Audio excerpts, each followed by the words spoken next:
नमस्कार दोस्तों। पहले वाले वीडियो में हमने पढ़ा अनामिका जी का बेजगह कविता का पहला भाग। बेजगह कविता का पहला भाग अभी हम देखेंगे उसी कविता अर्थात बेजगह कविता का दूसरा भाग। चलिए स्टार्ट करते हैं। कविता में कवियत्री कहती है कि हम जब छोटे थे, मतलब हम या आप जब भी छोटे थे, आप याद करके देखिए, जब आपने प्रारंभिक शिक्षा ग्रहण की है, first standard, second standard, third standard, उसके अंदर देखिए आपका जो सिलेबस था उसके अंदर सेंटेंस किस तरह आते थे। छोटा छोटे सेंटेंस जिसका कोई अर्थ नहीं लगता था, मगर गहराई से सोच कर देखिए कितना स्त्रियों के प्रति उसके अंदर भेदभाव किया गया नजर आता है।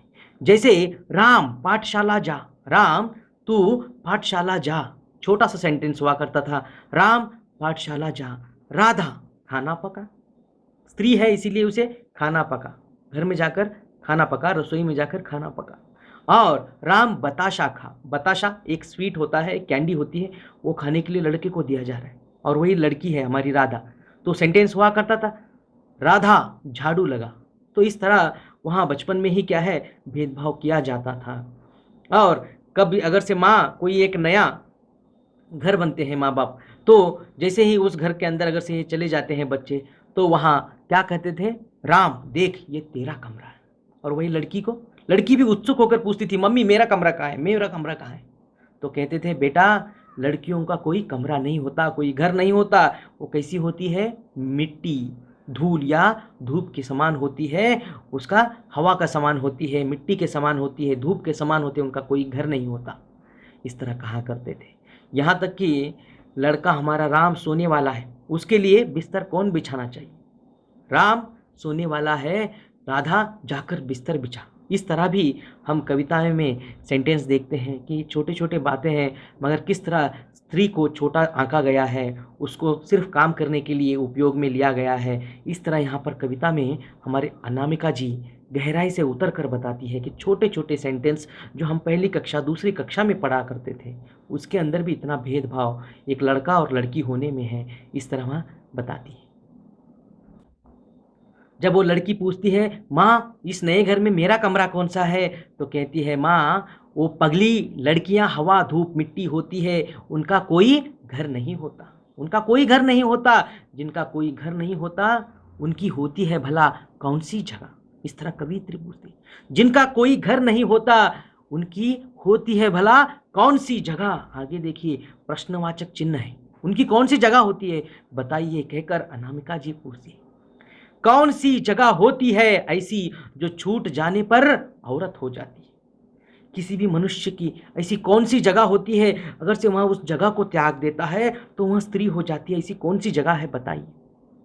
अगर से मैं ऐसी कौन सा काम करूंगी या कोई व्यक्ति ऐसा कौन सा काम करेगा कि वह औरत हो जाती है, ऐसा कोई जगह है क्या। इस तरह यहाँ कवित्री हमें पूछती है।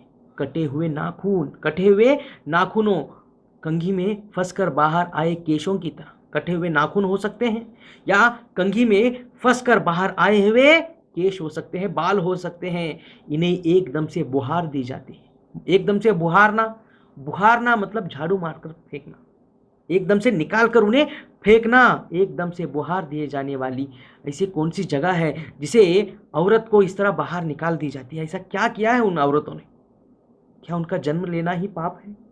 इस तरह नारीवादी हमारी विषय को लेकर यहाँ पर अनामिका जी कहते हैं कटे हुए नाखूनों, कंघी में फंसकर बाहर आए केशों की समान, एकदम से नारी को भी इस तरह बुहार दी जाने वाली, ऐसे उन्होंने क्या किया है, इस तरह क्यों ऐसा किया जाता है, एकदम से क्यों बुहार दी जाती है, ऐसे क्यों, कहकर वहां प्रश्न पूछती है।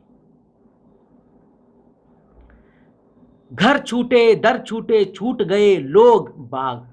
देखिए घर छूटे दर छूटे छूट गए लोग बाग, कुछ प्रश्न पीछे पड़े थे, कुछ प्रश्न पीछे पड़े थे, वे भी छूटे, छूटती गए जगहें, लेकिन कभी भी तो नेल कटर या कंघियों में फंसे पड़े होने का एहसास नहीं हुआ। इस इन पंक्तियों में देखिए कितना अच्छा कहती है कवित्री, घर छूटे दर छूटे छूट गए लोग बाग, इनका ब्याह हो गया, शादी हो गई, घर छूट गया, दर छूट गया, घर दर मतलब घर का ही दरवाज़ा जो होता है, जगह होता है, घर दर कहते हैं। घर छूट गया, दर छूट गया, छूट गए लोग बाग, छूट गए अपने लोग, अपनी माता पिताओं को, साथ में बड़े भले अपने साथ में रहे वाले भाई बहनों को छोड़कर, और अपनी सभी सखियों को छोड़कर, दोस्तों को छोड़कर, आस पड़ोस के अपने दोस्तों को, लोगों को छोड़कर, देखे छूट गए लोग और बाग, अपनी गलियों के अंदर रहने वाले छोटे छोटे बाग, अपना खुद का गांव छूट गया, घर छूटे, दर छूटे, छूट गए लोग बाग।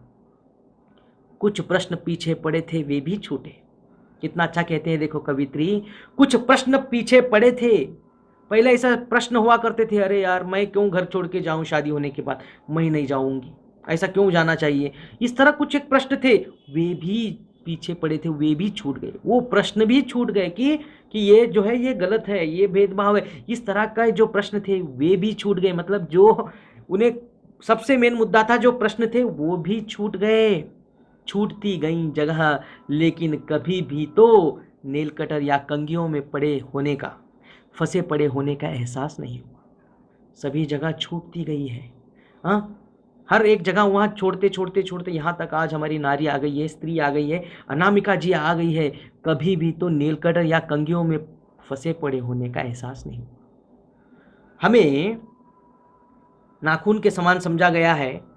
नाखून क्या है, किस तरह नेल कटर के अंदर फंस जाता है, बाल केश कंघी में फंस जाते हैं, इसी तरह इस जीवन के अंदर हम भी इस एक समाज के, बिरादरी के, ये जो परंपरा है इसके अंदर फंसे हैं। इस तरह फंसे होने का एहसास ही नहीं हुआ।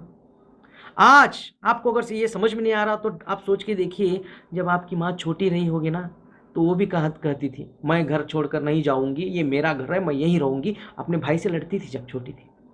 आज आप जाके अपनी माँ से पूछिए, मम्मी तुम अपना घर छोड़कर आई हो, तुम्हें ऐसा यहाँ इस घर में पापा के साथ और हम सब बच्चों के साथ रहना, ऐसा तुम्हें एहसास नहीं होता कि तुम एक अलग बंधन में हो, बंधी हो, ये एक जेल की तरह ऐसा है, ऐसा नहीं होता क्या, ऐसा नहीं लगता क्या, बोलकर पूछ के देखिए। आपकी माँ कहती है नहीं बेटा, ये मेरा संसार है, तुम ही मेरा परिवार हो और ये मेरा संसार है। मुझे ऐसा नहीं लगता कि मैं यहाँ बंधी पड़ी हूँ, ये कोई जेल है या इस तरह मेरे ऊपर कंट्रोल है, ऐसा कुछ नहीं लगता। ये सारा पूरा घर मेरा है, ये परिवार मेरा है, इस तरह आपकी माँ कहेगी।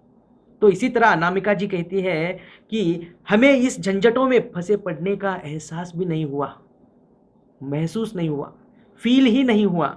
इस तरह यहाँ कवित्री कहती है, परंपरा से छूटकर बस यह लगता है किसी बड़े क्लासिक से पास कोर्स बीए के प्रश्न पत्र पर छिटकी छोटी सी पंक्ति हो, चाहती नहीं लेकिन कोई करने बैठे मेरी व्याख्या सप्रसंग।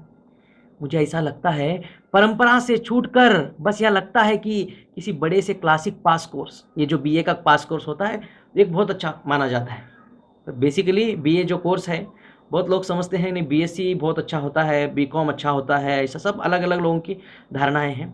मगर जो क्लासिक है, जो ज़्यादातर अगर से हिंदुस्तान का एवरेज निकाल कर देखेंगे, सबसे ज़्यादा कोई कोर्स करते हैं डिग्री के अंदर, तो वो बीए होता है।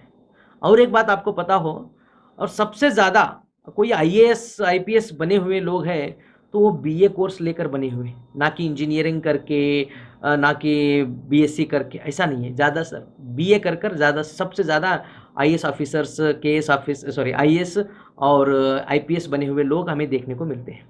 ठीक है, तो ये कोई क्लासिक कोर्स बीए की तरह है, उसके अंदर एक प्रश्न पत्र छिटकी छोटी पसी पंक्ति हूँ, चाहती नहीं कोई करने बैठे मेरी व्याख्या सप्रसंग। ऐसे ही मेरे बारे में सोचकर कोई बीए में मेरा प्रश्न आए नारी के बारे में, स्त्री के बारे में, या मेरी इस कविता के बारे में, उसकी कोई व्याख्या करते बैठे कि नारी ये होती है वो होती है, मैं ऐसा कुछ कोई ऐसा नहीं चाहती।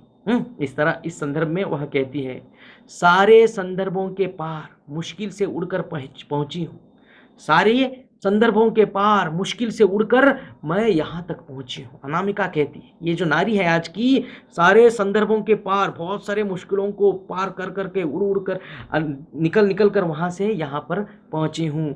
ऐसी ही समझी पढ़ी जाऊँ जैसे तुकाराम का कोई अधूरा अभंग। मैं चाहती हूँ अब जो स्त्रियाँ यहाँ तक पहुँची हैं समाज के अंदर, अब जो मैं नारी, मैं खुद अनामिका यहाँ तक पहुँची हूँ, मैं चाहती हूँ कि इतने मुश्किल से तो मैं यहाँ तक आई हूँ, अब मुझे लोग समझे कि नारी सच में क्या है, उसके भी फीलिंग्स होते हैं, उसको भी क्या है एहसास होता है, उसको भी दर्द होता है, उसको भी कष्ट होता है, उसको भी किस तरह का एक भावना होती है। यहाँ सब लोग जाने, समझे, मुझे भी लोग समझे। हमें कितना अच्छा लगता है ना, कोई सामने वाला अगर से हमें समझे। हमें कोई नहीं समझता तब बहुत गुस्सा आता है, तुम मुझे समझते नहीं यार, मैं क्या कहना चाहता हूँ, ऐसा कहते हैं ना। अंदर हमारे अंदर जो फीलिंग होता है, सामने वाला जब समझता है ना, बहुत अच्छा लगता है। तो यहाँ बेसिकली समाज में नारी को अभी भी कोई नहीं समझता। उसकी जो अवस्था है, वह क्यों इस तरह है, वह क्यों इस तरह का बर्ताव करती है, या कुछ भी छोटे छोटे बातों पर भी वो जब रिएक्ट करती है तो उसके पीछे कोई एक कारण होता है, मगर वो हम समझने की कोशिश नहीं करते। तो इसीलिए अनामिका जी कहती है कि ऐसी ही समझी पड़ी जाऊं जैसे तुकाराम का कोई अधूरा अभंग। महाराष्ट्र के एक बहुत ही प्रख्यात संत महाराज हो गए, तुकाराम कहकर उनका नाम है। उनके जो अभंग हुआ करते थे, इतने जबरदस्त अभंग हुआ करते थे, पढ़ने वाला उसके अंदर अपने आप को डूब लेता था, डुबा लेता था। तो उस तरह मुझे भी, नारियों को भी कोई समझे। कोई अधूरा अभंग कह रहे, देखो पूरा नहीं है यहाँ पर, अधूरा मतलब कोई भी पूरा किसी को नहीं समझ सकता।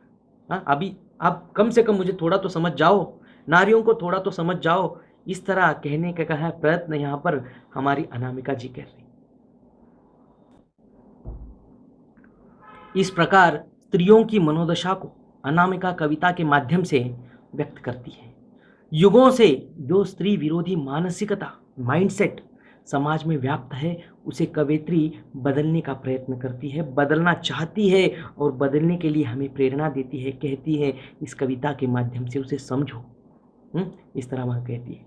आज के इस समाज में, आज आज भी अगर से घर में नारी पैदा होती है, स्त्री पैदा होती है, हमारे समाज में कितने ही लोग ऐसे हैं जो स्त्री अगर से पेट में है मालूम होता है तभी उसे पेट में ही मार देते हैं। स्त्री भ्रूण हत्या कितना घिनौना कृत्य आज लोग कर रहे हैं। तो यहाँ बताने की कोशिश यहाँ करती है, हमारे समाज में कितने ही महान कार्य करने वाली स्त्रियां हो गई हैं, जिसमें जीजाबाई हो सकती है, सावित्रीबाई फूले, लक्ष्मीबाई, रमाबाई, ऐसे कई हैं। फिर भी आज भी भ्रूण हत्या हो रही है। इस तरह बेटी को कोई नहीं चाहता, बेटी है तो भी उसका क्या है, जब हो तो उसको भेदभाव कर करके उसको बड़ा किया जाता है।